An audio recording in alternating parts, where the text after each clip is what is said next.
India जो है वो भारत की आत्मा का प्रतिबिंब है और इसी को बचाने के लिए गठबंधन हुआ है विपक्षी पार्टियों का इंडिया नाम से। क्योंकि जो लोग सत्ता में बैठे हैं वो इंडिया की मूल आत्मा को नष्ट कर रहे हैं, हिंदुस्तान को बर्बाद कर रहे हैं। इसलिए इंडिया को बचाने के लिए ही दिल्ली में बैठे हुए लोगों को या अन्य राज्यों में जो बीजेपी के लोग बैठे हैं उनको बेदखल करने के लिए ये इंडिया का गठन हुआ और इसी पर्पज़ से हम लोग आगे काम कर रहे हैं और मिलजुल के काम करेंगे और 24 में इनको सत्ता से बेदखल करेंगे। पहली बात ये है कि हिंदुस्तान इस वक्त पूरी दुनिया का सबसे बड़ा मुल्क है आबादी के लिहाज से, और उसमें जो यूथ है, युवा हैं, सबसे बड़ी तादाद है।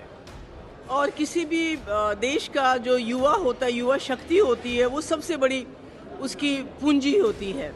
और शायद यही वजह है कि हमारे पहले प्रधानमंत्री जवाहरलाल नेहरू से लेके डॉक्टर मनमोहन सिंह तक उन्होंने हमेशा कोशिश की कि जो युवा शक्ति है इसको सही डायरेक्शन दी जाए।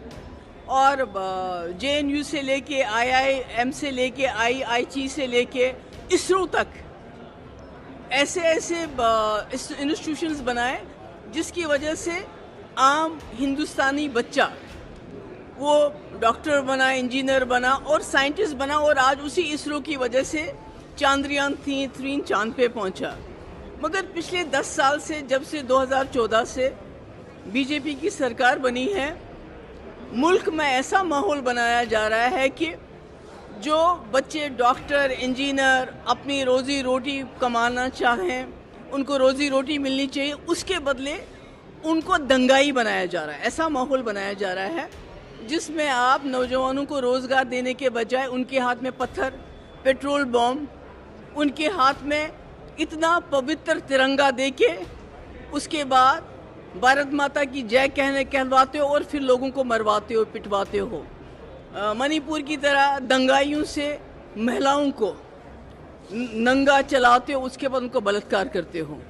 तो ये जो युवा को रोजगार देने के बजाय NDA सरकार, बीजेपी सरकार दंगाई बना रही है गरीब बच्चों को। अपने बच्चों को तो बाहर के मुल्कों में पढ़ाती है, उनको वहाँ नौकरी भी देते हैं, उस पर खुशी भी मनाते हैं, पर जो आम हिंदुस्तानी नौजवान है उसको दंगाई बना रहे हैं, स्कूल से शुरुआत कर रहे हैं। तो ये बहुत बड़ा चैलेंज होगा आने वाले वक्त में जब इंडिया की इंशाल्लाह सरकार बनेगी। तो मुझे लगता है ये सबसे बड़ा चैलेंज होगा, ये जो दंगाई मुल्क बना रहे हैं जिसकी बदनामी पूरे दुनिया में हमारी हो रही है।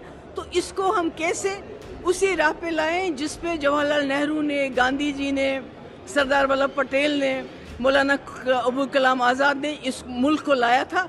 तो वो सबसे बड़ा चैलेंज होगा।